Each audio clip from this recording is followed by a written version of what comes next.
Faridi channel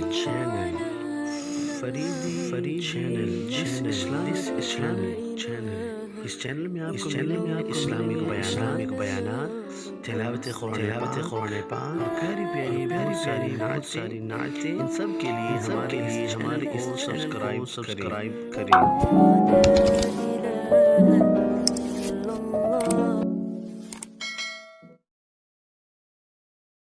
میں نے دل کو نرم کر کے محبت مصطفیٰ کا جو بیج ڈالا اس میں، اس کے ساتھ مجھے پھر سوچنا چاہیے کہ کہیں میرے اس بیج کے ساتھ حسد کا پودا تو نہیں اگ گیا، دشمنی کا پودا تو نہیں اگ گیا، بغاوت کا پودا تو نہیں اگ گیا، لوگوں کی مخالفت کا پودا تو نہیں ہوگا، دین کے دشمنی کا پودا تو نہیں ہوگا۔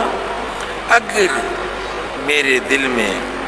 یہ چیزیں آ گئی ہیں، حسد آ گیا ہے، غیبت آ گئی ہے، کینہ آ گیا ہے، لڑائی جھگڑے کی کیفیت آ گئی ہے، رشتہ داروں کے متعلق برے تصورات میرے ذہن میں آ گئے ہیں، تو پھر مجھے جیسے عقل مند مسافر، عقل مند زمیندار وہ غلط پودے اکھاڑ دیتا ہے، مجھے بھی حسد کے پودے کو اکھاڑ دینا چاہیے۔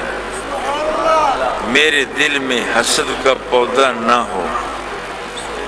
اب یہ حسد بھائیوں کے ساتھ ہو سکتا ہے، بہنوں کے ساتھ ہو سکتا ہے، رشتہ داروں کے ساتھ ہو سکتا ہے، دکانداروں کے ساتھ ہو سکتا ہے، جو میرے ساتھ کام کرنے والے ہیں ان کے ساتھ ہو سکتا ہے۔ میں اپنے حسد کے پودے کو دور کیسے کروں، اکھاڑوں کیسے؟ اس کا طریقہ صوفیاء نے یہ بتایا۔ حسد بہت بری بلا ہے جو ہمارے اندر آ جاتا ہے۔ آپ بیٹھے ہیں، میں بات کر رہا ہوں، آپ سوچیں گے کہ کتنے لوگوں کے متعلق آپ کے دل میں حسد ہے، کتنے لوگ آپ کو اچھے نہیں لگتے، کتنے رشتہ داروں سے آپ ناراض ہیں، کتنے ساتھیوں سے آپ ناراض ہیں۔ یہ وہ پودا ہے حسد کا، یہ ختم کیسے ہو، اسے میں اکھاڑوں کیسے؟ شیخ سعدی فرماتے ہیں حسد اور طمع یہ دو باتیں ہیں، جیسے حسد پر ہا سین دال اس پر کوئی نقطہ نہیں، طمع پر طا میم عین ان پر کوئی نقطہ نہیں، ایسے ہی حاسد بندہ، ایسے ہی طمع کرنے والا بندہ رب کی رحمت سے محروم رہ جاتا ہے۔ جیسے یہ نقطے سے خالی ہیں، ان پر کوئی نقطہ نہیں ہے، ایسے ہی ایسا بندہ جو حاسد ہے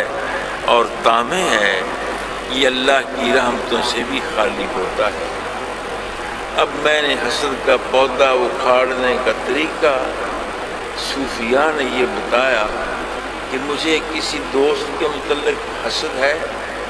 کسی بھائی کے متعلق حسد ہے، تو میں اپنا عقیدہ یہ بناؤں کہ یہ اسے جو زمین مل گئی ہے، اسے جو مکان مل گیا ہے، اسے جو عزت مل گئی ہے، یہ کسی بندے نے تو نہیں دی،